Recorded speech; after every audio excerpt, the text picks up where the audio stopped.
కొమ్మూరి వారి ఉరితాడు నవల విన్నారు కదండి. తర్వాత ఏం నవల చదవమంటారు? నేపాల్లో కెప్టెన్ నరేష్ అది చదవమంటారా? లేకపోతే అతను అతను కాదు అది చదవమంటారా? అనామకుడి హత్య అదా? లేకపోతే నెంబర్ 444 ఏంటి ఇన్ని ఆప్షన్స్ ఇస్తున్నాను అనుకుంటున్నారా? అవునండి, కొమ్మూరి వారి నవలలు నా దగ్గర చాలా ఉన్నాయి. ఎక్కడి నుంచి వచ్చాయనుకుంటున్నారా? చెప్తానండి. నేను కొమ్మూరి వారి నవలలు ఇంకా దొరక్క మధ్యలో చదవటం మానేశానండి. వేరే నవలలు చదువుతున్నప్పుడు ఈ డిటెక్టివ్ సిరీస్ కంటిన్యూ చేయమని కొమ్మూరి వారి నవలలన్నీ చదవమని చెప్పి నివి గారు నన్ను కాంటాక్ట్ అయ్యి దాదాపు 40కి పైగా పుస్తకాలు నాకు పంపించారండి కొమ్మూరి వారివి. నాకు చాలా సంతోషంగా అనిపించింది.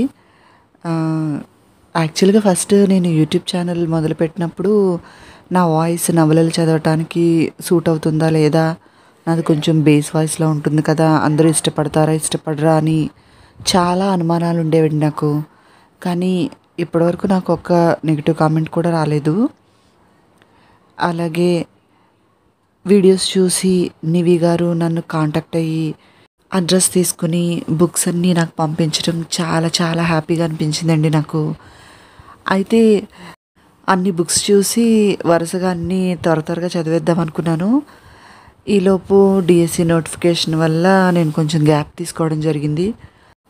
ఈ 2 months తర్వాత నేను మళ్ళీ నవల మొదలుపెట్టిన తర్వాత అందరూ కూడా మంచిగా సపోర్ట్ చేశారండి నాకు.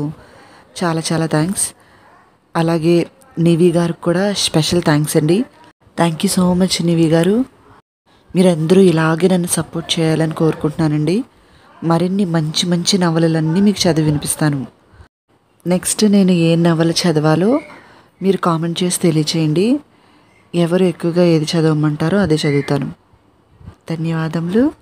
మీ ప్రసన్న.